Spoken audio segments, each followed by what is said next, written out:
is listening to the public health experts. So thank you so much, and the experts in some of these discrete areas that will be impacted by the coronavirus. I do regret that in minutes I have another meeting that also pertains to this important topic. I just want to publicly express my intention to submit to the record some important questions I have for you related to the increasingly integrated supply chains that we now have between various enterprises, and I guess this situation is exposed that creates certain vulnerabilities during times of what is now a pandemic. I have some questions related to supply chain mapping that I'm hoping someone will be prepared to answer, and lastly, our reliance on foreign-made medical supplies is something that I think we're going to have to rethink over the course of coming weeks, months, and really years, but it's certainly caused us to heighten awareness of this important issue. So your attention to those issues would be much appreciated. Thank you again, Mr. Chairman, for this opportunity to say a few words and for holding this important hearing. All right, thank you. So what we're going to begin, I'm going to give the ranking member the opportunity for opening comments, and then I'll go to mine. I don't mind if you going first. Sure. All right. Well, he wants me to go first. Very nice people here. All right, we work on a lot of stuff together. So, but anyway, as I said, today's hearing really is timely, unfortunately, because of the challenges that we're now seeing, and I want to sort of bifurcate it into two steps. The first is what we can do, obviously, to help small business weather the coming storm that's going to be created by the fact that people are not going to be able to be together with one another in places, and that's obviously going to impact cash flows and the impact that has on employees, and in some cases the threat it poses to a business's ability to continue to function. And I think that's of immediate concern. That's the one thing we got to deal with if we're triaging this problem right away. But I think we're beginning to see the outlines of a second problem, and that is what it means when your supply chain is disrupted. And we all just left a meeting of the entire Senate with leaders in our country in healthcare, and what's becoming evident and apparent is that one of the impediments to the widespread availability of testing is a supply chain unpredictability. It isn't just the tests. If you don't have cotton swabs, if you don't have protective gear for the lab technicians or the basic ingredients needed for the test, you're going to have a problem in conducting those tests. And from our perspective is the role that small business can play structurally now and for years to come in ensuring that these sorts of supply chain disruptions don't become a national threat to the country. A lot of it will be focused on China because that is where a lot of this activity has gone, but it's not just China. If you're India, if you're South Korea, if you're a country that also makes these things and you're facing this threat, you're going to hoard it. You're going to act in the best interest of your nation, and that's understandable. We need to start acting in the best interest of our nation in these regards, and so that's important. Later today, if we can bring it here, because I believe we can, we have been engaged before last night in conversations with the White House, with Ranking Member Cardin and his team, with individual members of this committee, with our counterparts in the House Small Business Committee, on what relief to small businesses should look like and how we can help them. And so hopefully later today, we're going to have an opportunity to present it. And the crux of it, as I've already outlined to some, is taking the commitments the President made last night and funneling it through our 7A program and our community banks, because they are in the community. They have, through Community Advantage and other related programs, as well, have the ability to process the paper on this. We're going to have to give them a little flexibility. We're going to have to allow small businesses to use the funds they have borrowed to make payroll, to provide paid sick leave for employees that are hurt or employees that are sick or employees that, frankly, can't come to work. We're going to have to give them the flexibility to do that. We want to make sure that the money that's being lent is real and going to be paid back, but by the same token, and that's where the community bank process can help, but we also have to make it quick. These guys can't wait 90 days to get these funds, and workers can't wait 90 days for the paid sick leave that this will give these small businesses an opportunity. I'm not claiming this solves all the problems. It does help. If we're going to make that kind of commitment to small business, I believe that it should be in a way that's most effective and responsible with the taxpayer money, but also most helpful to those small businesses.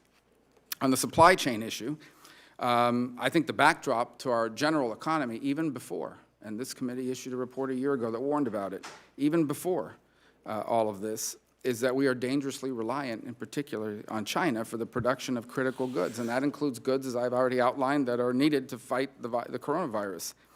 And I think we rely on far more goods than we know. And part of the economic pain that's going to be inflicted on the country as a result of these disruptions will be directly related to disruptions in the supply chain because of an outbreak that shut down factories that end up impacting the availability of important consumer goods. Just a brief review that our staff put together for this hearing. Last year, this is according to the Census Bureau, China accounted for 88% of electric hand drill and saw imports, 87% of air conditioning machinery imports, 83% of hydraulic jacks and hoists, 72% for cell phones and its parts, 58% of forklifts, 51% of lithium-ion batteries. The list goes on and on. Disruptions in these supply chains tell you that even after the virus is contained and starts coming under control, we could have shortages, and you know the industries that are relying upon this. This is where the spread of this becomes much more serious. So the focus is on three things that we really wanted to talk about. First is there the immediate consequence of not having the capacity to produce these essentials here at home. And small businesses are going to experience a great deal of economic pain as a result of supply chain disruptions. But there's also going to be increased demand for medical supplies and surgical masks and pharmaceutical drugs. And our small businesses can be a part of the answer to that, to filling in those gaps in the supply chain for critical sectors that have been exposed as weakened because of offshoring of our productive capacity to China and elsewhere. The absence of having these domestic businesses that can ramp up production to meet demand for these critical goods limits our ability to mitigate the worst effects of this virus beyond its broader economic impact. And the result is that the virus could end up being more damaging than it needed to be, and the economic impact as a result greater than it needed to be. As I pointed out earlier, we're already seeing this. One of the reasons why we've struggled to produce the testing kits is because we rely on foreign producers for the chemicals that are needed to make them.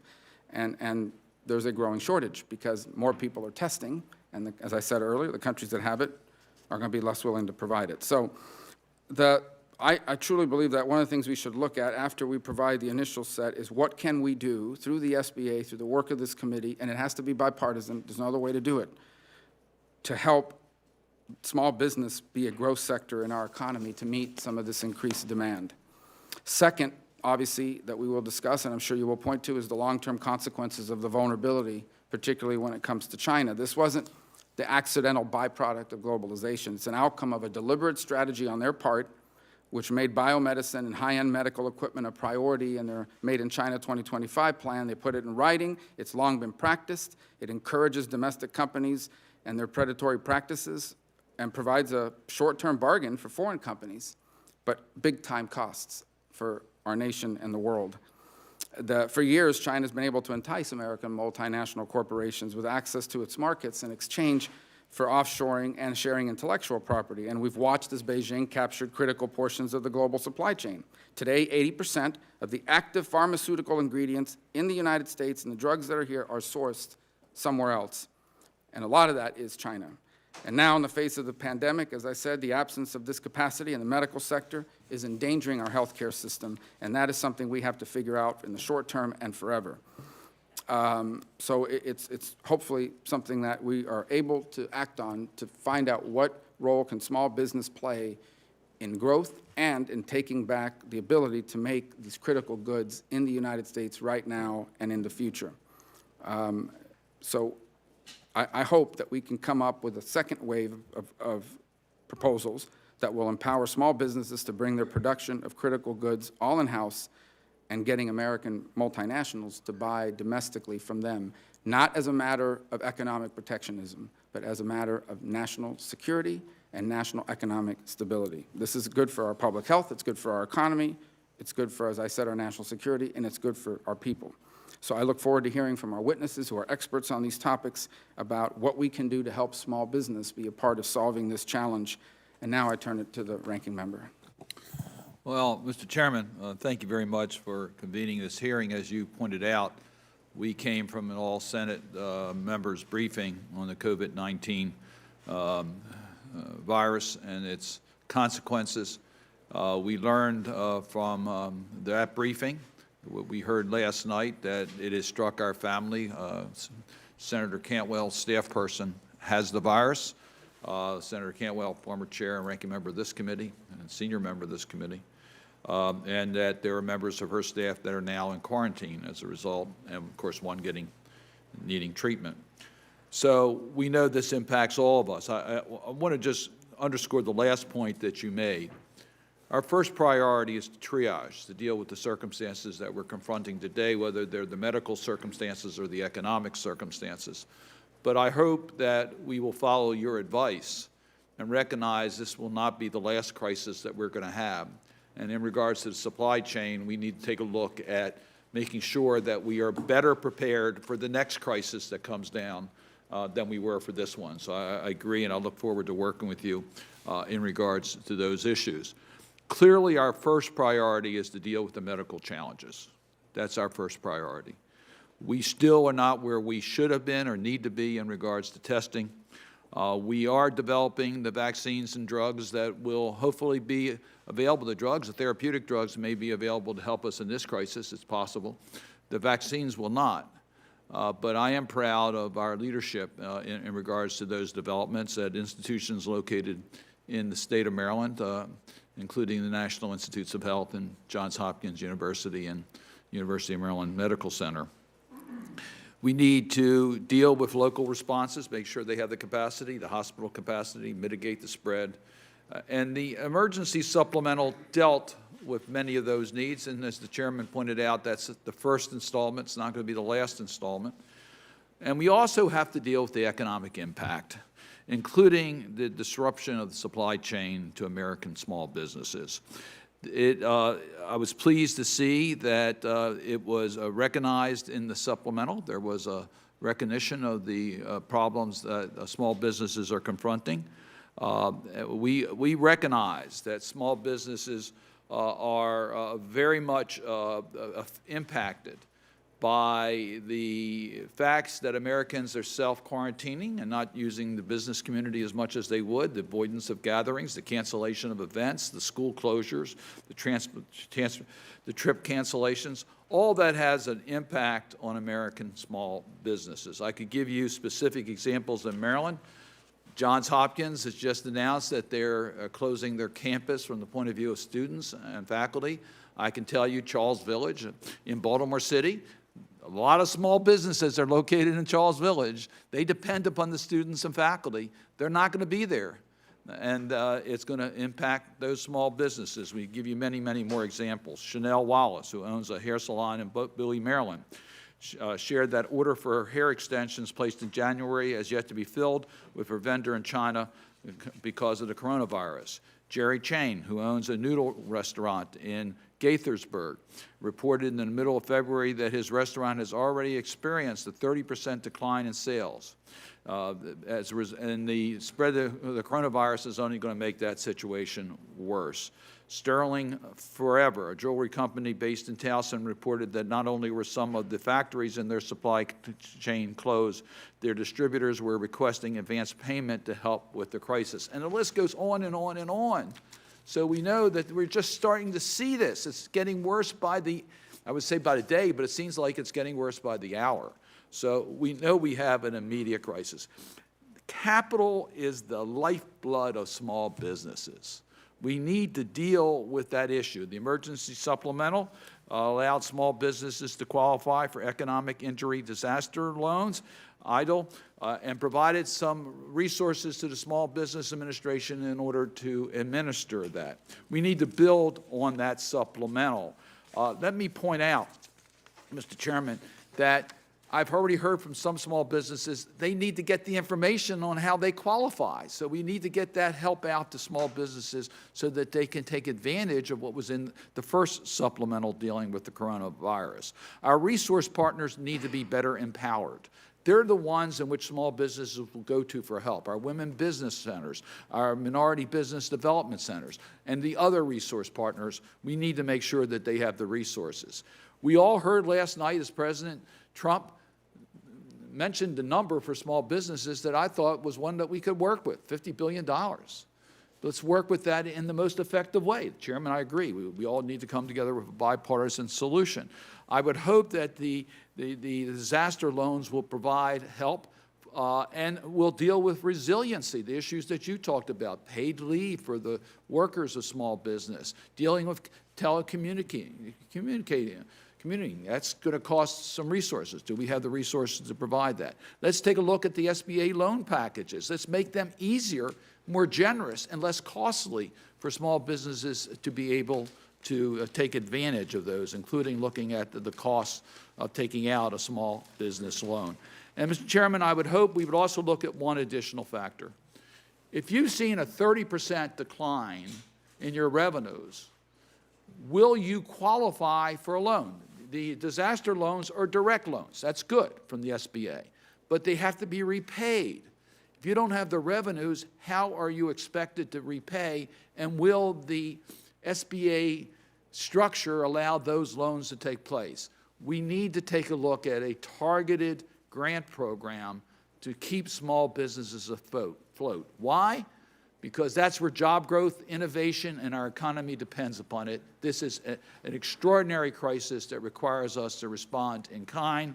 Let us act in that regard to triage the current situation, be prepared for the future. I think we can work together and get this done. We need to do that for the sake of American businesses. As Congress begins to address this economic impact of the coronavirus, we must ensure that we focus on being prepared to withstand the economic disruption that is occurring in our economy. I look forward to hearing from our very distinguished witness panel and look forward to all of their testimony.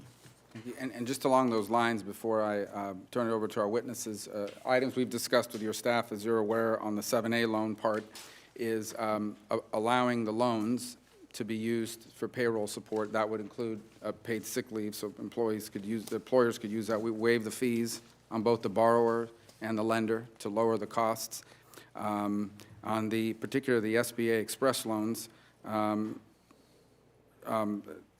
ensuring that increasing the loan limit for those turn around in about 36 hours. And on the EIDL loans, which have already been approved for coronavirus impact, and 20 states have already applied, the SBA will be able to determine repayment solely on the applicant's credit score. They're not going to have to go and get tax returns or transcripts, and they don't have to prove that they couldn't get credit from somewhere else. So some of those ideas to address some of the issues you raised. It won't solve every problem, obviously, but certainly we're trying to move as quickly as we can on these topics. But it'll have to be done because of the nature of this place, not to mention the nature of this crisis, in a bipartisan way. And I think we can get to a point where we can put something forward that would more appropriate or would achieve the president's purpose of getting $50 billion available to small business, but do it in a way that works, is responsible, and works for the borrowers. So with that, I appreciate everyone who's come here. We're going to try to move on this now, and we're going to begin with all of our witnesses. I'll begin with Ms. Gibson, who's a senior advisor at the Hastings Center. She led the National Healthcare Quality and Safety Initiatives at the Robert Wood Johnson Foundation, is the author of China RX, Exposing the Risks of America's Dependence on China for Medicine. So Ms. Gibson, thank you for being here. Good morning. Thank you, Chairman Rubio and members of the committee, for the opportunity to be here today. I'm here to talk about small businesses that are prepared to start production of critical medicines that are in short supply, that are needed to care for people who are hospitalized with coronavirus. The medicines I'm talking about today are generic drugs, and generics are 90% of the medicines that we take. Members of Congress take them, occupants of the White House. Focus is generic drugs. And right now, we are rationing in the United States of America. The term is on allocation. essential medicines, including critical antibiotics, that are necessary to treat hospitalized patients with coronavirus. I visited a hospital last week, and there's an antibiotic that they can no longer get. There are other antibiotics that are in short supply. There was a volunteer EMS worker who goes out on ambulances in her community, and she said they don't have epinephrine on their ambulance, which is used to revive people. I said, so what do you do? And she said, we just drive faster to the hospital. The $8.3 billion emergency package for coronavirus was an important step forward. There was support for research for vaccines for coronavirus, therapies to actually cure people with coronavirus, but there was nothing in that supplemental package to make, here in the United States, the essential generic drugs that are necessary to treat critically ill people with coronavirus, as well as critically ill people under normal circumstances in our nation's hospitals. China is the dominant global producer of the core chemicals to make thousands of our generic drugs. There was mention of the active ingredients coming from China and other countries. We have to look beyond the active ingredients. That's the data the FDA has. But what's missing is the core chemicals to make those active ingredients. For essential medicines to treat coronavirus patients, sedatives, pressors to raise their blood pressure, antibiotics, 90% of those core chemicals are sourced in China. There's talk that we should let the free market fix this. The reality is that there is no free market. Generic manufacturing has collapsed in the United States. There are only 2 Western companies left that are making generic drugs. And they announced last year they're dropping half their products because they can no longer make them. So they are on the FDA shortage list. And how does this happen? It's because patterns of China forming cartels, which has driven out production of so many of our core medicines. We can't make penicillin anymore because of what I wrote about in China RX, the penicillin cartel. We can't make vitamin C. We can't even make aspirin. And thousands of other medicines. And India put out its export ban because its giant generic industry, which supplies us with 25% of our generics, depends on China for those core chemicals. So what can we do? In doing this work on China RX, small companies have approached me, and these are brilliant people wanting to, prepared tomorrow to start using advanced manufacturing technology to make medicines fully made here in the United States that are in short supply. There is a precedent for the U.S. government to fund medicinal manufacturing, namely flu vaccines, through HHS and BARDA. BARDA knows how to do this. We could use that same model to make critical, essential generic drugs through BARDA, through public-private partnerships. They did investment for capital and for equipment, but the production costs of using new technology would make our drugs much less expensive. Much less expensive. I'd like to close by saying there's another thing we have to address, and this has nothing to do with coronavirus. But there are thousands of children who've died in recent years because we can no longer make the old staple generic drugs that are necessary to sustain them. These are children with rare diseases. There are small companies that approach me. They want to make them, and together we can make a difference not only for coronavirus patients, but for these children. I look forward to working with the committee and the staff on how we together can do a lot of good to ensure that every patient has the medicines that they need when they need them. Thank you very much. Thank you, Mrs. Gibson, for your testimony.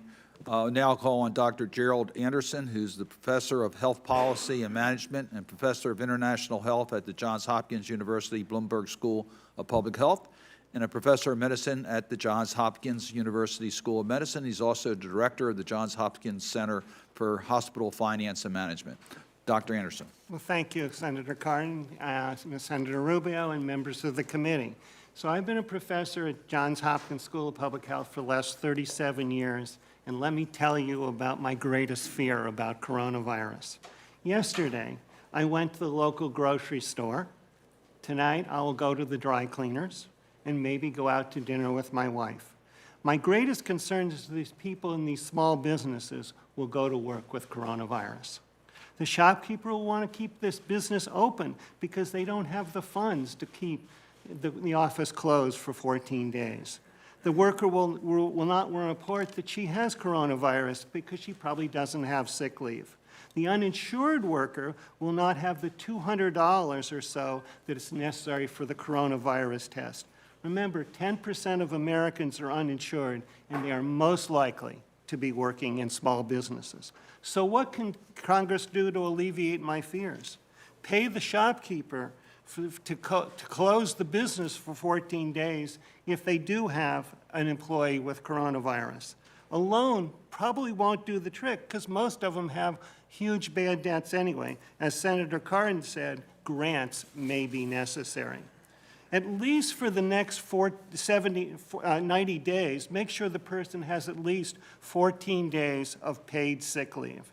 And for the next 90 days, pay the provider, giving the test to the uninsured person at Medicare rates. While larger companies allow the people to work from home, and Johns Hopkins is doing that for me, many small businesses don't have the option because they have to work with their clients face-to-face. Helping the cruise line is under discussion. From a public health perspective, small businesses are so much more important than the cruise lines. We can get along without vacations. We can't get along without the small businesses that feed us. Let me change the subject for a minute. The good news in my testimony is that small business is going to develop the vaccine to treat coronavirus. A significant portion of the world's new drugs come from a uniquely American public-private partnership that involves the NIH, our universities and medical centers, small biotech companies, and finally large pharmaceutical companies. Most of the initial drug development occurs in universities and small biotech companies, not the big pharmaceutical industries. For example, this is how the first drug that was effective in treating hepatitis C was developed. It began in a lab at Emory University with funding by the National Institutes for Health. With promising results, they started a small business and attracted venture capital. After the clinical trials showed positive results, a big company, Gilead in this case, purchased the small company Pharmacet. 1 year after that, we had hepatitis C drugs with FDA approval, and it was brought to market. One of the companies with a promising coronavirus right now is a small business. Its name is Moderna. It began operations in 2011. The first clinical grade batch of this drug was shipped to the NIH for a phase 1 clinical trial in late 2019, and the clinical trials have already begun. In my written testimony, I list 3 other small companies that are developing coronavirus, and there are 40 other ones developing small vaccines. So how can the Congress help these small biotech companies develop the vaccine? The key is knowing that the small business will get paid for developing the vaccine. Congress can guarantee the purchase of a certain volume of vaccine at a price or giving them advanced market commitments to purchase safe and effective products. In my written testimony, I also discussed some other ways that Congress could help the small businesses provide services to address the coronavirus epidemic. Small business can provide telehealth services to people in quarantine and in rural communities. People in quarantine need to discuss their health condition with medical professionals without subjecting the clinician or the public to the disease. Medicare now pays for telehealth, but most private insurers do not. Congress could ensure that more generic drugs are made in America. In my written testimony, how I explained how we helped create a small, nonprofit company that's going to manufacture drugs that are overpriced and short supply. Working with Intermountain Healthcare, and we created Civica RX. It's gotten up and running and is now manufacturing 20 drugs with 20 more in the pipeline. Blue Cross just gave them $55 million to expand into the outpatient market. Finally, Small business can assist in worker training. Many small businesses are not prepared. Many hospitals are not prepared to train their employees, and small business can do that. I'm happy to answer any questions. Thank you, Dr. Anderson. Tim Morrison is a senior fellow at the Hudson Institute, where he specializes in Asia-Pacific security, missile defense, nuclear deterrent modernization, and arms control, but he was previously Deputy Assistant to the President for National Security and has written and spoken extensively about the national security aspects of supply chain issues. Thank you for being here. Thank you, Chairman Rubio, Ranking Member Cardin, and members of the Senate Small Business Committee. Thank you for the invitation to be here today.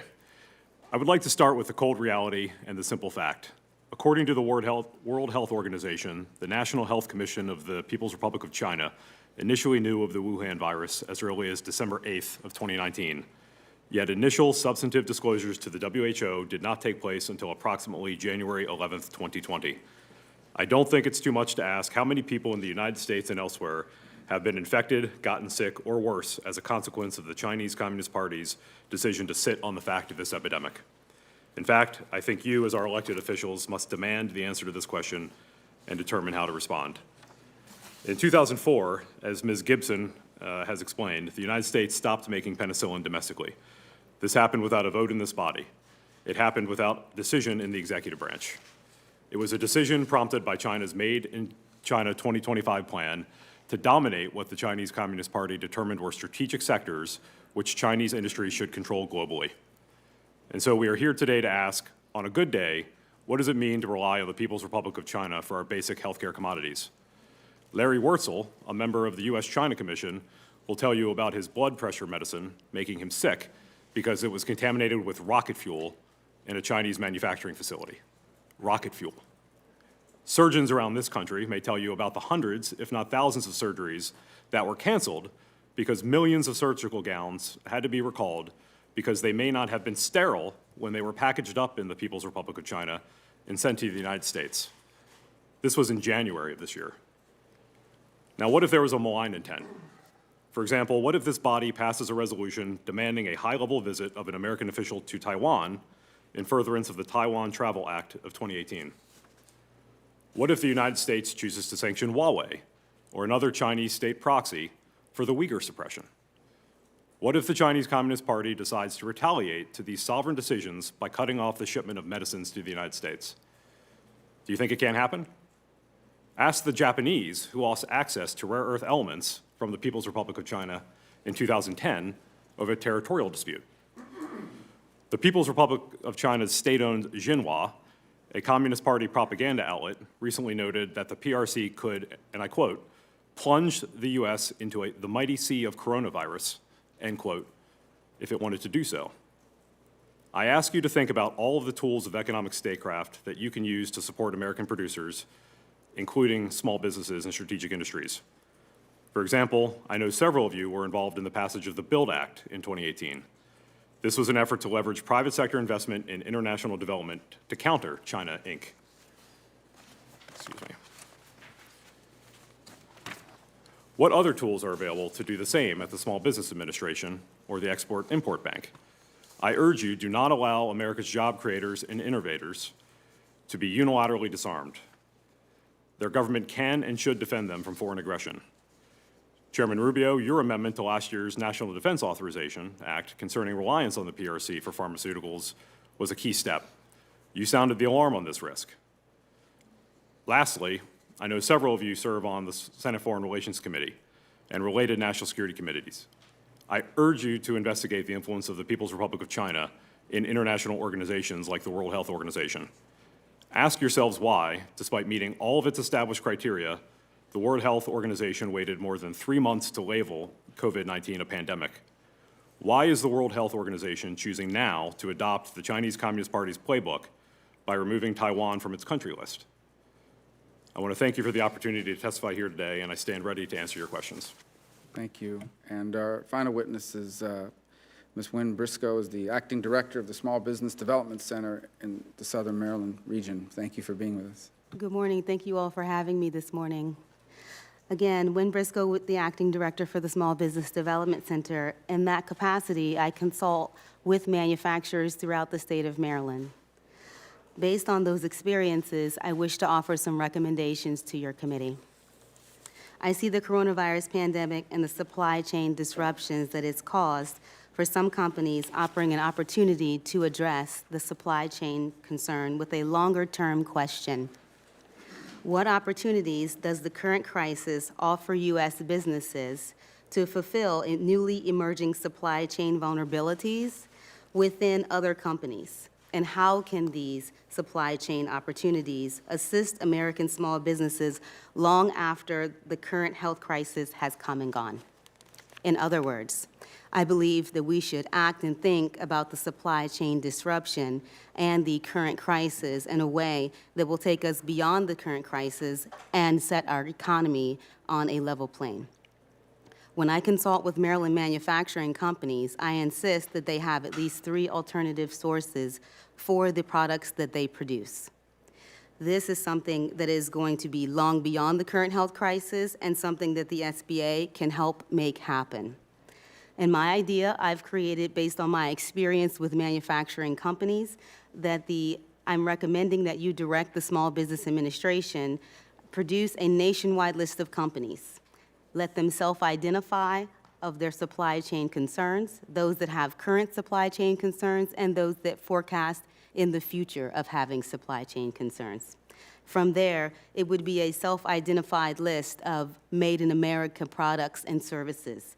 For those, SBA would be monitoring, and these would be an opt-in list for those businesses that wish to participate. This would be businesses that the SBA has worked with throughout the country, currently as well as over the last 10 years. This list would be compiled and it would be monitored by the Small Business Administration. For example, if they find when they're doing their outreach efforts, hypothetically a company in Miami that might be producing paper and its largest manufacturer might be China, can we find an American company to replace that source? Again, another example might be a Maryland-based company that may be looking to replace its suppliers of key ingredients for its bakery supply products of a specialty product that it sells locally. The SBA does not have to do this process alone. It can work together with other federal agencies, such as the Department of Commerce, Minority Business Development Administration, to identify additional smaller companies that may be having concerns. With SBA compiling this Made in America master list, it could be sorted through NAICS codes and have descriptions that would describe, such as paper products or sweeteners, so that it would be easy to sort and address. These companies would receive this information on a regular basis, and it would be distributed throughout our network of small business development centers, as well as the agencies that the SBA regularly communicates with. This process and something similar to it, using the SBA to identify companies looking to expand their American supply chain suppliers, as well as the companies looking to bolster their supplies domestically, is essential to our nation's economy. May we learn from this time and learn from this crisis, using this to strengthen our nation's supply chains well into the future. Developing alternative suppliers of key products and services well in advance is how we like to prepare our businesses with the Maryland Small Business Development Center, and how I suggest that we move the nation forward and proceed. We should look at this situation as a way to strengthen America's supply chains and ways to benefit America's smaller businesses. So I appreciate you listening to my suggestion of creating a voluntary opt-in nationwide list of supply chain opportunities of Made in America products and services, and for recognizing the insights of America's Small Business Development Center consultants and what we bring into solving this national problem by inviting me to this panel today. Thank you for your time. Thank you. The ranking member, ready for questions? Let me thank all 4 of our witnesses. Ms. Briscoe, let me just ask a question where you laid off. I think your suggestion is an excellent suggestion, but it does point out to the fact that we need to be better prepared for the next crisis. I said that at my opening statement. We need to have better supply chains locally, and there's real opportunity for small businesses in helping us in that regard. The challenge will be to connect the opportunities with the businesses that are there, and there's where our resource partners can be of tremendous help. I appreciate what you do in the state of Maryland, our minority business development centers, our women business centers. All those are places of contact where this type of a list could connect to the companies that are out there with investors to really provide new opportunities for small businesses.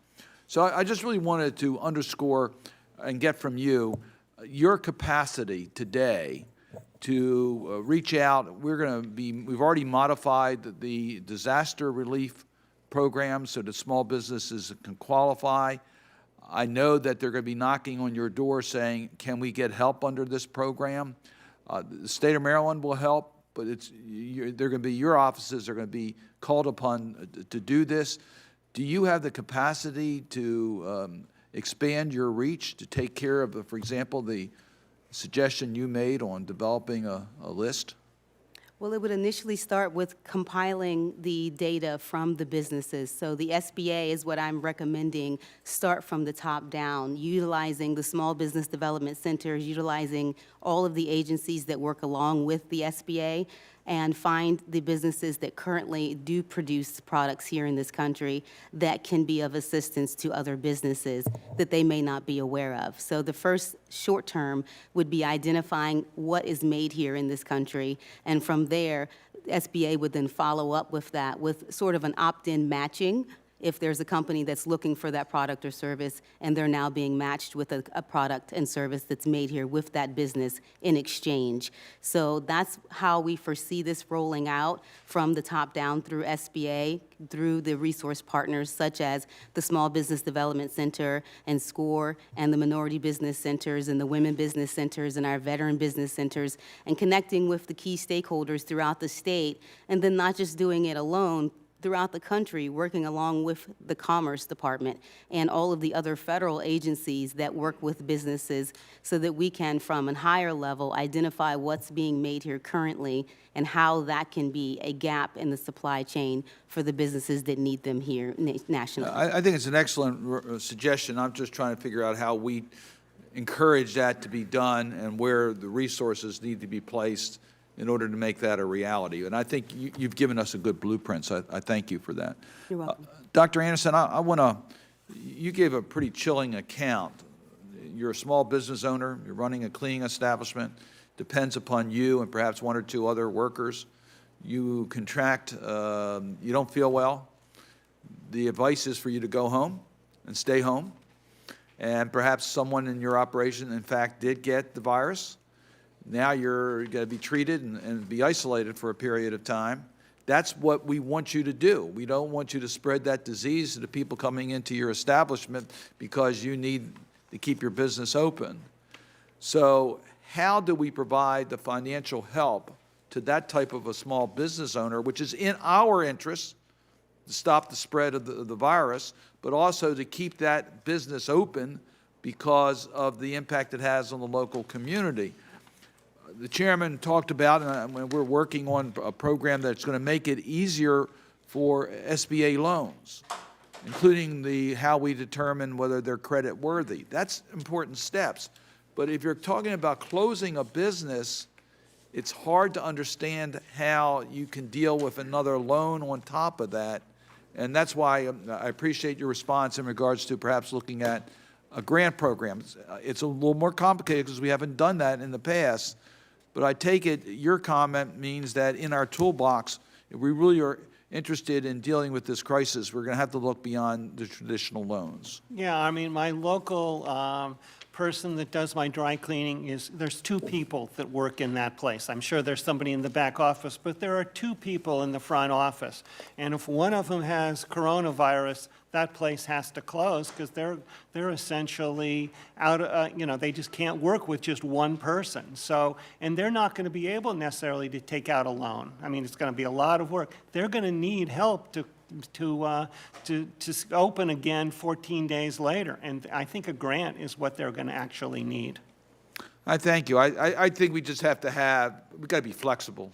This is a crisis that no one could anticipate how it's impacting.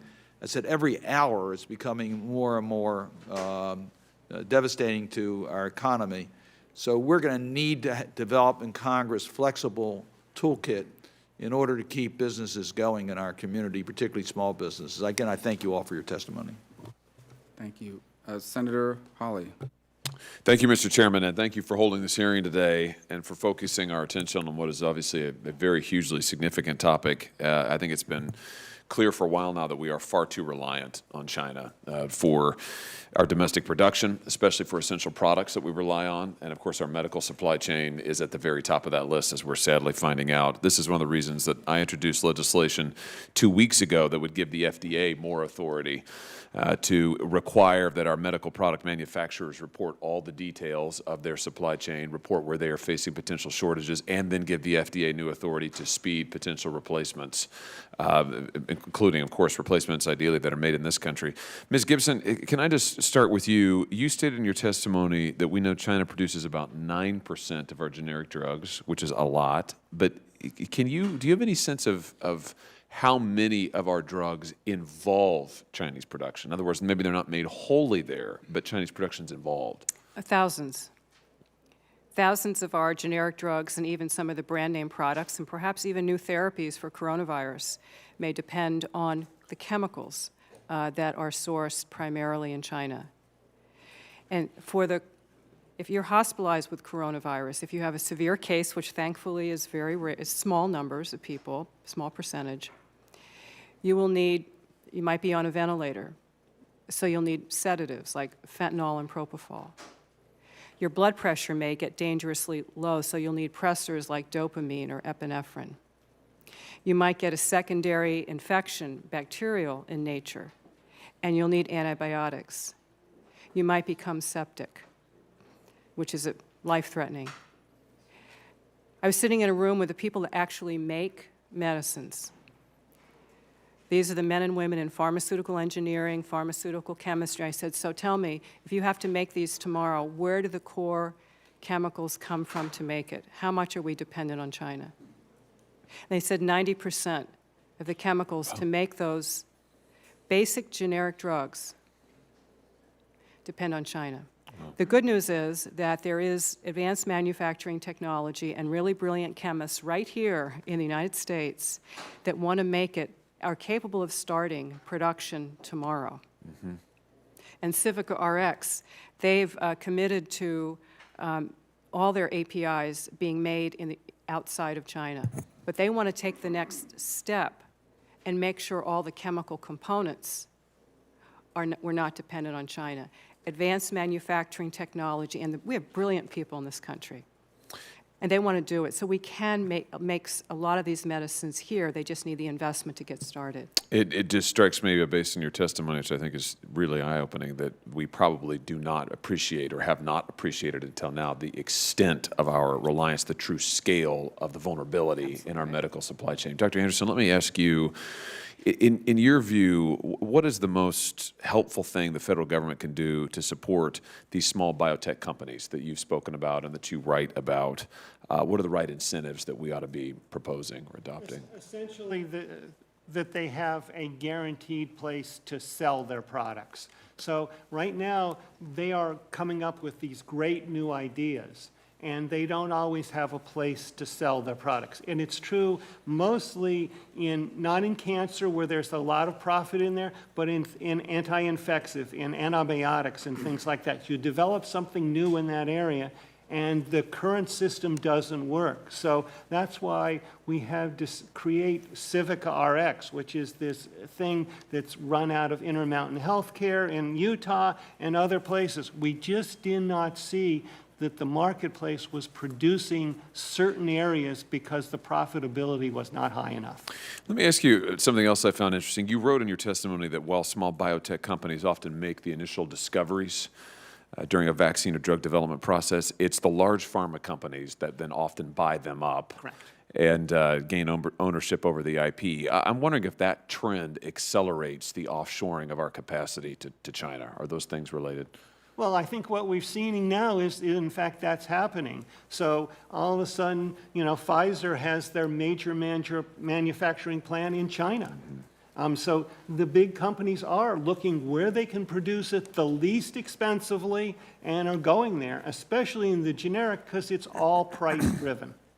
Just, Mr. Morrison, before I run out of time, I was reading your testimony. I was astounded to learn that you reiterated this fact. Actually, Ms. Gibson, you mentioned it too, that we stopped making penicillin domestically in this country in 2004, right? Yet the CDC says 62 million penicillin prescriptions were filled in the United States in 2015. I've got 2 little boys at home. I think the Hawley household accounted for a number of those prescriptions. Just to make it clear here, is it correct to characterize the decision to move the production of penicillin overseas as an economic decision? It was economically driven. It was a profit-driven decision. Is that your understanding? Yes, sir. I think the point of Made in China 2025 is essentially to destroy the free market and create incentives to offshore production in China. And originally, this seemed like a good thing. We'll save prices. We'll move value where value can be moved. We'll continue to do the innovation. But China is scooping that up as well. And so without any decision by any government authority, this happened, and now we are going to deal with the consequences. And of course, an antibiotic isn't instrumental to treat a virus, but the respiratory infection, it is. Right. It just strikes me as my last comment, Mr. Chairman, that our current drug policy seems to privilege economic considerations of maybe a few companies over public health considerations. Is that fair to say, Mr. Morrison? I would largely agree, sir. Thank you, Mr. Chairman. Senator Booker. Mr. Chairman, thank you very much. I've got sort of 3 areas that I want to try to get to in a very short 5 minutes. And Dr. Anderson, maybe I can just get you, because I'm uncomfortable right now. Senate's about to go out on a recess. We see this curve, the bell curve that we're in right now, the increasing levels of infections is going to continue to go up. Any modeling would say that our control actions to try to bend this curve are not doing that well. Having been an executive during a number of crises, including Superstorm Sandy, it's the first order keeping people safe, but it's the second order consequences when something like that happens. We're about to face nationwide second order consequences of what it means to have schools closed, what it means to be told to go home and stay home.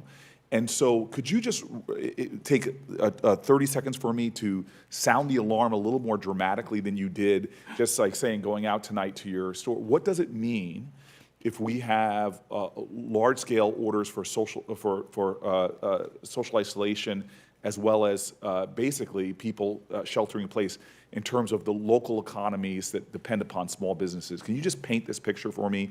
Because I think that we need to be taking a lot more dramatic action to try to stabilize a lot of the small businesses and help people who are going through this crisis. So I just walk through my neighborhood and I see basically restaurants basically empty. I see dry cleaners, no one going. I see in the last week or so a fundamental change in how the economy is working. And I think the stock market is telling you that's what's happening. And I think what we're seeing it in the real world in our neighborhoods every day is just And so something as basic as schools closing, childcare crises. I live in a community at the poverty line where people, if they miss one paycheck, they can't make a rent paycheck, they can't make a car payment, their lives spiral out of control. So telling a food service worker, for example, to stay home for 2 weeks is just not going to happen, right? Unless they get paid. Right. And you've got to make sure that they're willing to stay home because they're going to get paid. 80% of our food service workers do not have paid family leave. Every year, we see the spread of flu and like that because they're handling our food. Right now in this crisis, we cannot bend the curve unless we find a way to make it so people can stay home without putting themselves in impending doom. I want to stop there, pivot real quick. The testimony of Morrison and Gibson, I wish every senator could read that because clearly this is a national security issue. It's not just pharmaceuticals. It is rare earth metals. I mean, I can go through the things that should something more major in terms of a conflict between us and China breaks out, that it would cripple our economy, our health and well-being and safety. And so this idea that it's a free market, when I know this from New Jersey, that people are luring companies to manufacture over in China. And so again, knowing here we are in a time of crisis, it's too late. Shouldn't we as a federal government be doing more on these issues to make sure we are building manufacturing capacity here? Ms. Gibson. Yes, what we can do and what small businesses want to do to prevent a future situation with drug shortages. They want to make the active ingredients, which is what makes a medicine medicine. They can make it fully here in the United States using advanced manufacturing technology. Stockpile that because it lasts longer than the finished drugs. And if we have another coronavirus outbreak, have a stand-up facility ready to go, which we have with, companies have these as backup, redundant capability. Take that API out and make those medicines that are in critical shortages. This is what small business, the innovative thinking and the technology and the brilliance. But this takes conscious, long-term planning. You cannot just flip a switch and have the manufacturing capacity here. I have a bill that tries to talking about seeding critical startup capacity here so that we build it, correct? There are small businesses that can start production of active ingredients made here in the United States. They could start within weeks.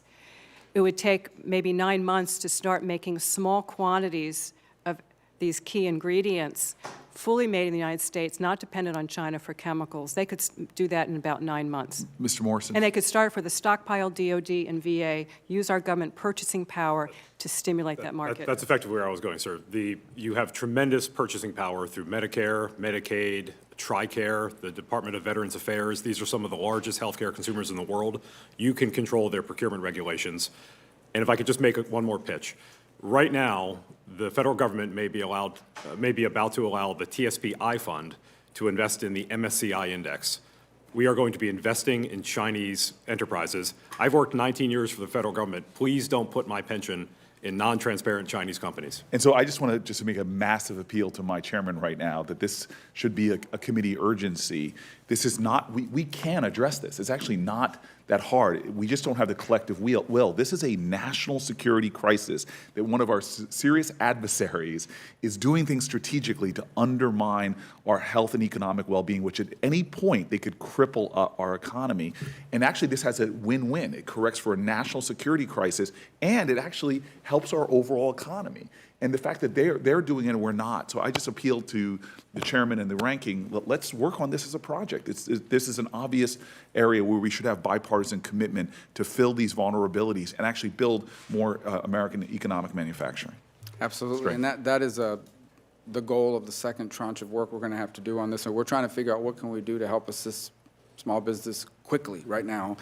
But we're going to have to come back and do more on a host of issues. This hearing has actually been scheduled for over a month and a half before this really, so we already identified this in our report last year, and I agree with you.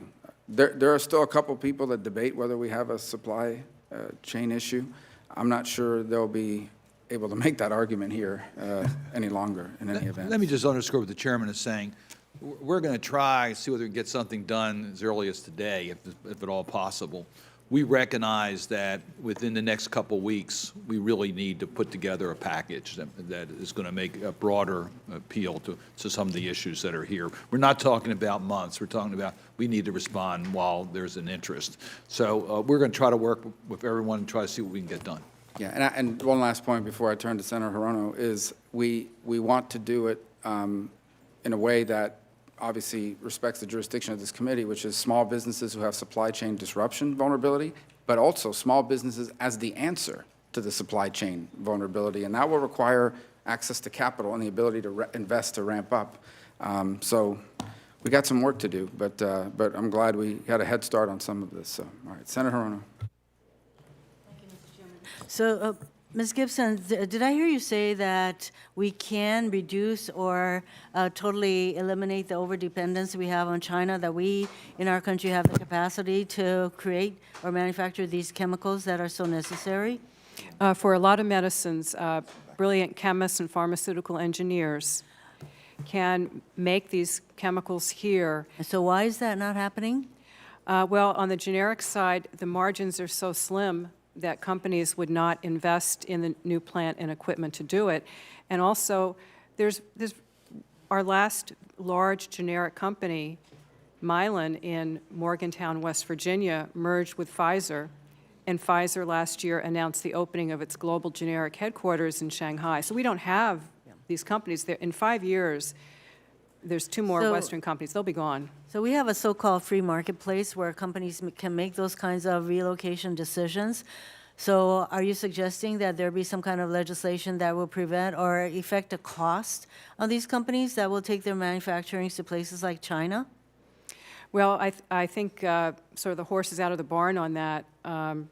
But how can we grow and incent small businesses that are eager to fill this very large vacuum that we have? They want to do it. Civica, I'm sure, would want to purchase essential medicines and all their ingredients made here in the United States. The DOD could purchase it, the VA. We could start a whole new market with manufacturing here in the United States. I think we are going to need to figure out, though, because if a small business creates these chemicals, et cetera, and they get bought up by a larger company that is interested in the bottom line, they go off to China, that's not resolving the situation. So we're obviously going to need to come up with some really, in my view, tightly drafted legislation that will get us to where we need to go. There are some provisions that can be done that you can't sell your plant for national security reasons. If we make Great. any investment, it So should be in those national are the kind of security. ideas we need to Yeah. put in place, I'd say. Dr. Anderson, here we are in the midst of a pandemic. I mean, it's a here and now. And I know, any state that is so dependent on tourism is a major part of the economy. And I'd say most states, tourism is their number one or number two driving factor. So we're already seeing thousands of people losing their jobs. Most of them probably do not have paid leave, sick leave, or anything else. So here and now, I agree with you that we really need to figure out how to ease the impact on workers and their families in the here and now, because if we expect people, 20% who are not even insured, to go to the doctor, that's not likely to happen. I think this crisis has really illuminated and illustrated the huge gaps in healthcare coverage in our country and how it is creating a risk for all of us. So we can have that conversation later. But for the here and now, I'm wondering whether you think, Dr. Anderson, that we obviously need to have a lot more testing in our country so that we can get a sense of how far how much of this virus is already in our country. We do not know that. So testing. And then obviously, we're going to see this continue if we don't develop a vaccine. Would you agree that testing and the developing of a vaccine are critical to our ability to get a handle on the spread of coronavirus in our country? First of all, the vaccine is absolutely critical, but it's going to take a year Yes. or whatever. And in the fall, this Hopefully it virus won't may happen come back. again, but it may resurge in the fall. Count on Let me go that. back to the question, though, about what we can do besides for generic drugs, because we're now working with the state of California. And they have said that they want to essentially manufacture or produce drugs for the 13 million people that they insure. And they are trying now to do that based upon plants in California. And so they have the power of 13 million people that could manufacture drugs. And they're trying to do it with Civica and other places based in the United States. So the government has this huge purchasing power and can use it to do things that are manufactured or produced in the United States. I'm all for government using its purchasing power, but note that we can't even, under Medicare, have a discussion about, drug purchasing, where we can't even negotiate those things. So I'm all for government using its power to create the kind of situation where drugs that we need are being produced for our people, and we apparently aren't there yet, but whatever you can do to raise your voices to head us in the right direction along these lines, I'm grateful. But Thank you, Mr. Medicare Chairman. can't, but Medicaid can, Yes. DOD can, VA can. So there's a number of very important buyers in the public system that can. Yes, Medicare, though, is a huge gap. I understand. No, thank you. Senator Shaheen. Thank you all very much for being here and for your testimony. The president last night talked about one of the actions that he was taking would be to invoke a travel ban on passengers coming from the EU. And initially, it sounded like he was also saying cargo, although that got corrected later. But given what Senator Hirono said and what I know to be true in New Hampshire about the importance of the tourism industry and the impact on so many small businesses of our European travelers, can you speak to what the impact of that might be on the small businesses that you're working with? And is there, I had some questions, as did other senators earlier at a briefing on the coronavirus about why the UK was exempt from that travel ban. And what we were told is because they're no longer, because of Brexit, no longer part of the Schengen zone, which is where people can travel across borders without screening. But they are a part of that zone until December of 2020. So they are still very much in the Schengen zone. So I'm just saying that, I guess, as a point. I'm not necessarily asking you to comment on that, but if you could comment on what the impact you think will be on small business of the travel ban from European customers.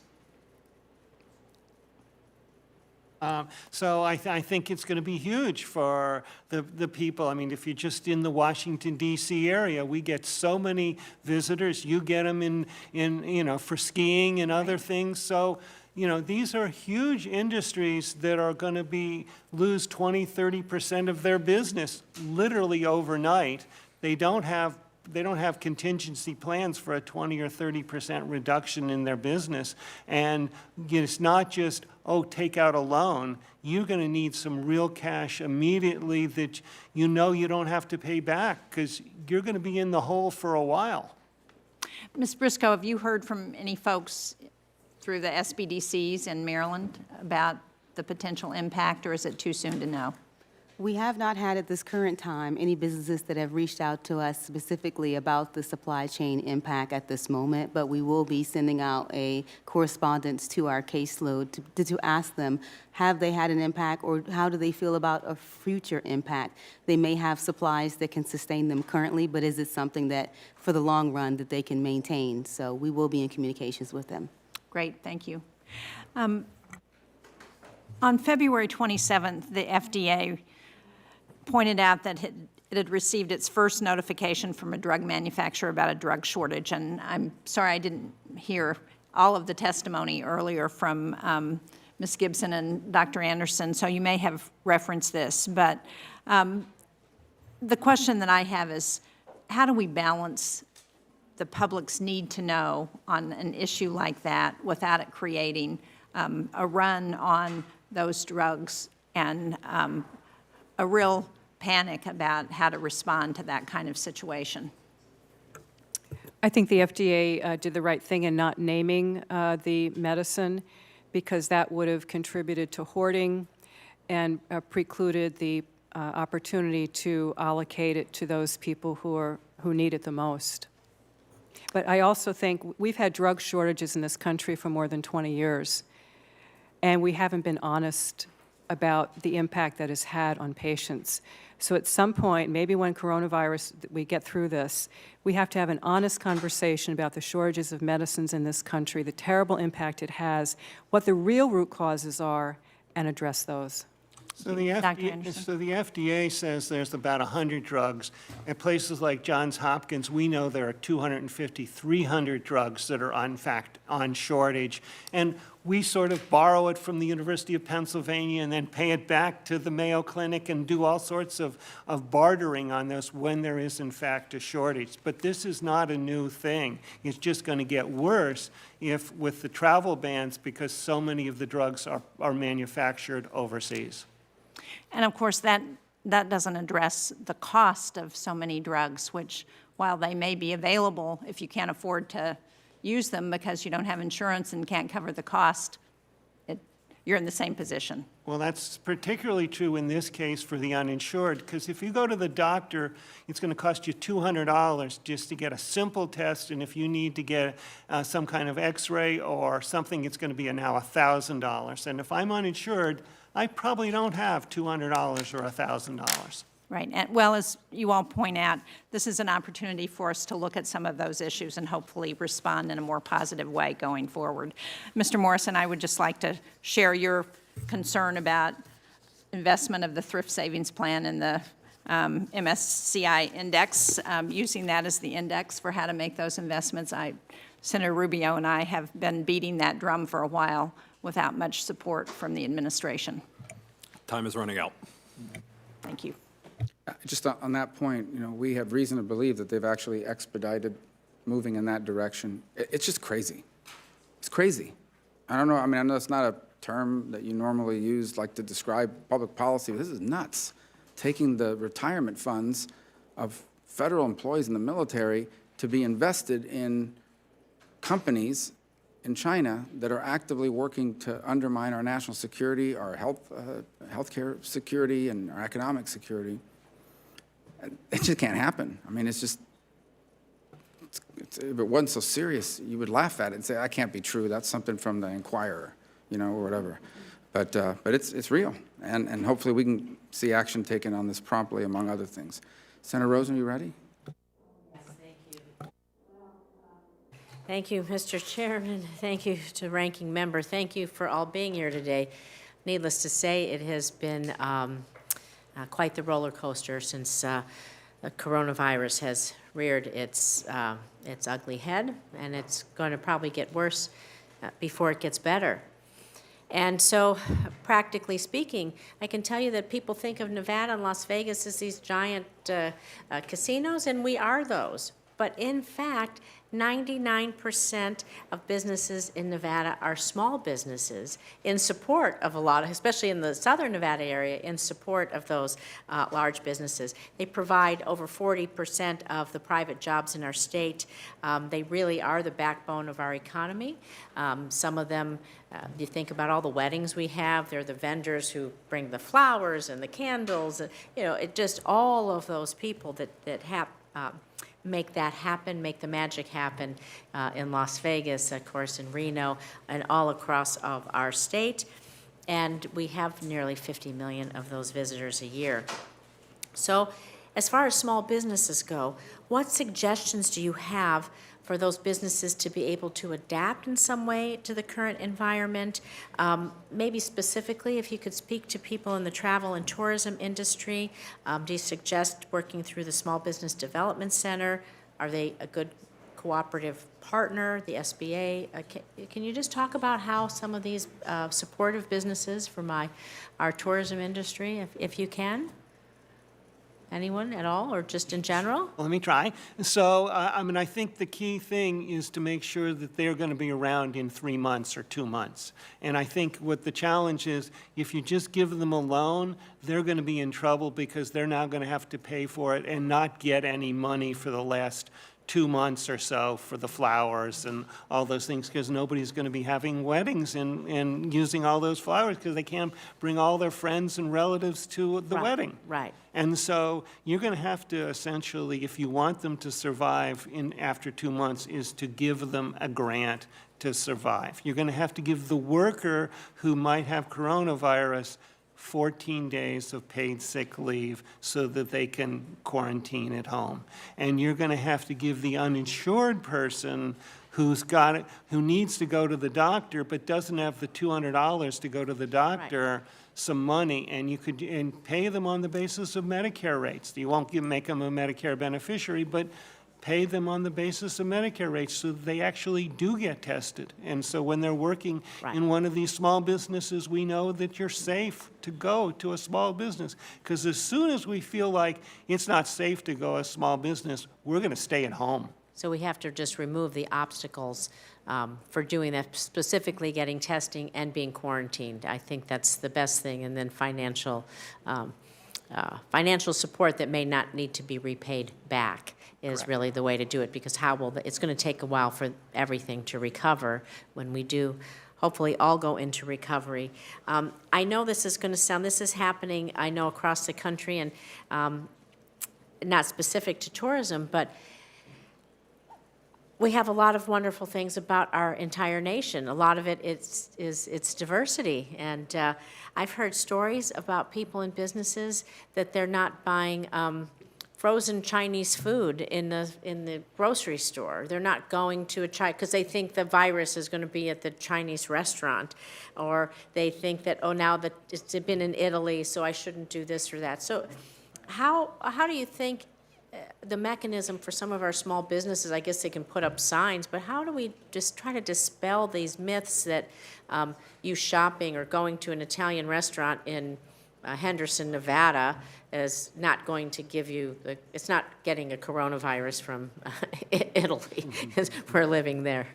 Well, I'll take a stab at, to the extent that food service companies import food from China, we do have a lot of food imports from China, we should be mindful that the FDA withdrew its inspectors from there to protect them from what was going on. So the big question is, who's going to be inspecting the places that are making our food in China or elsewhere to ensure that it is safe? And the same is true for our medicines. So Again, the foreign imports issue. that is a different issue from what you're talking about, but there is some concern there.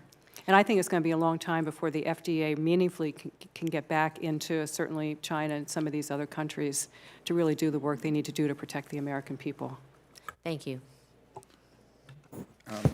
Go ahead and follow up, because I have a number of questions before. Oh, okay. I just was going to thank our panelists, but I do want to respond to Mrs. Gibson's point about drug shortages, because there's no question the coronavirus is causing a concern on our supply chain on drugs. That's a fact, and we need to be able to have domestic productions. That's a need. But make no mistake about it, the couple hundred drugs that were short before the coronavirus had nothing to do with a supply chain issue, because they were produced domestically. It had it all to do about the economics of productions of those medicines, because they were basically inexpensive medicines in which the pharmaceutical companies were not making big profits off of. And that's a fact. So when we're dealing with the shortages of drugs, let us make it clear that we have responsibilities to make sure drugs are available in this country, and it's not just supply chain. It is the economics of how the pharmaceutical industry is organized here in the United States. That's why when we created Civica, we had to have a guaranteed market. And so 1,200 hospitals jumped up and said, we know there are shortages. We will buy these drugs from Civica. We will guarantee the purchase of those. So having a guaranteed purchase is the key thing for these small businesses. If I may add, American companies are competing not with companies in China, or they're competing with the Chinese government because their domestic companies are subsidized. So it really is an unlevel playing field. I want to thank the witnesses for their testimony. Thank you. Well, before we conclude, I had a number of sort of observations and then wanted to elicit points from you. Let's start with the first, and that is, so let me begin by saying I'm a big believer in capitalism. I'm a big believer in free markets, and one of the reasons I am is because I believe it provides for the most efficient allocation of capital to the most productive place. However, there are times in which the most efficient allocation of capital does not align with our national interests. And in those times in which it doesn't align with our national interests, it is incumbent upon public policymakers to make adjustments. So we are now facing that. And for many months and years, we've been making this conversation, and we've been talking about this in conversation with people, and the answer, always was that either A, denial that a problem existed, or accusing this of being some sort of rejection of the market. But now I think, or it was theoretical. Now it is no longer theoretical. We have before us, just in the healthcare and medical field, a market decision that it was more efficient, that you can do it at lower costs, despite transportation and everything else, if you made these things somewhere else. And that's what the market did, destroying jobs and companies here and providing that there. And this is all couched now in some anti-China narrative and so forth, but it really isn't. I mean, there's a national security component to the fact that China's a geopolitical near-peer competitor. But beyond it is the reality that even if they didn't do it on purpose, the shutdown of factories because of an outbreak of this virus has impacts that end up hurting us here. So the question now becomes, how do we address it, and what can we do to incentivize investment in critical industries? And the topic of critical industries today is broader than it has ever been in the history of the world. So we have to identify what those critical industries are and then decide from a small business perspective, what do we need to do to incentivize investment in those industries? And that will require potentially government investment, but also incentivizing private investment in those fields. Is that an accurate way to assess the challenge before us now, that what we have seen in these things leaving is the combination of our adherence to let the market decide where it goes, which is generally the right decision, combined with a deliberate policy aim on behalf of the Chinese government to attract that capacity away from us, and the result is we have reached an efficient market outcome, despite market interference on their part, that now places our national security and economic security interests in danger. So I agree with you totally. I would just make one slight modification, and that's say not government investment, but government purchase. I think it's important for these small businesses. Meaning on the demand side. On the demand side, that they essentially have to have a guaranteed market. So when we're working in California, they're going to buy for 13 million Californians. The state is going to buy those. And that allows a company to get started in California because they have a guaranteed market. Civica has a guaranteed market for 1,200 hospitals. They are willing to get started. Otherwise, they wouldn't get started. So guaranteed purchase is the critical thing. And so to that, in that realm, let me say that there's a court decision that undermined the ability to do that. There's a DOD and VA requirement to buy American on key components and drugs, and the court ruled against it. And so this requires a legislative fix. Correct. And there is hopefully any moment now or any day now an executive order issued by the White House that will strengthen these Buy American requirements, because now the federal government, in addition to driving the investment, one of the things that will drive investment is that there's a customer that's going to buy it, and we can be a big customer in some sectors. Right. Again, that's not government ownership of the means of production, okay, that's what socialism is, but it is government saying it's in our national interest to do these things. This is not even protectionism. This is security. So I hope we can fix that. If I may There's more to add, Senator Rubio, and thank you for your leadership on this, we wouldn't have our aircraft carriers or military equipment, fully made in China. If we wanted to do a free market, we could do that and just outsource all of that, but we realize that there's a point which we don't want to cross. I will say that if we want to have manufacturing here in the United States for our essential drugs as a national security issue, if we look at how we've been making medicines, it's the same way we've been doing it 100 years ago. We have the opportunity to bring manufacturing home to make it more efficient, less costly, and that will take some initial investment so the DOD and the VA can have all of their components made here in the U.S. Otherwise, if we just buy, and Civica has found this, Civica is still finding it still has to get the core ingredients from China. New types of manufacturing, we can bring all of it back to the United States. And this is something that I hope that we'll be able to do together, and part of these hearings and the report we did is to create awareness about these challenges. Sure.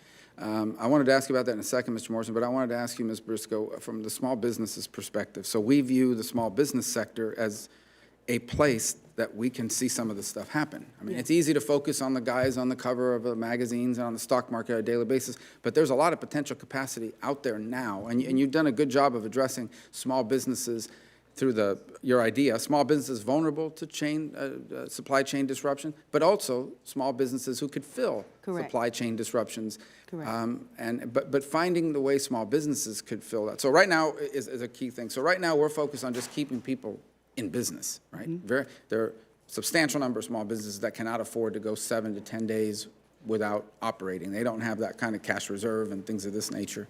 They basically would be the problem and the solution at the same time. Right. And that's what we're looking to do. So what can we do as we move forward on this first tranche of work, which is just making available in the most appropriate way through 7A and Community Advantage and leveraging the community banking industry, which is there and on the ground, providing increase in the percentage of guarantees to make the loans easier to issue. What would be the best thing we can do for small businesses to be able to access it quickly and stay afloat? Obviously, we got to make them aware of it, and from a paperwork standpoint and so forth. Do you have any practical advice as to how to make that Because one thing is to pass a bill that allows it, another thing is utilization, knowing it's there. Correct. And for some businesses, frankly, it may not be the solution, but what can we do on the ground level to actually make the program more accessible? It should be a step-by-step process that's going to be easily and readily accessible for business owners to understand what they make and how it can benefit, as they've stated, a guaranteed buyer. If they have a matchmaking process, if I know I'm making something and I know you're interested in purchasing, it should be just as simple as that. They will need an infusion in capital if they're going to scale up their production. So that's something that we are going to have to address as far as cash flow and also workforce. Those are two major things. And that second point about the infusion of capital ties right into one of the things that we've been talking about as far as the second step, and that is, not only do you want to make more capital available for companies to stay afloat, but to the extent possible, we want to try to focus as much of that as possible, not just to small business writ large, but in specific critical industries that could help fill these gaps and that are tied to all this, which leads me to the question for you, Mr. Morrison, and that is, isn't one of the challenges we face now that the definition of a critical industry for the country has to be broader than it's historically been? Everyone will agree aircraft carriers and airplanes are things we need to make.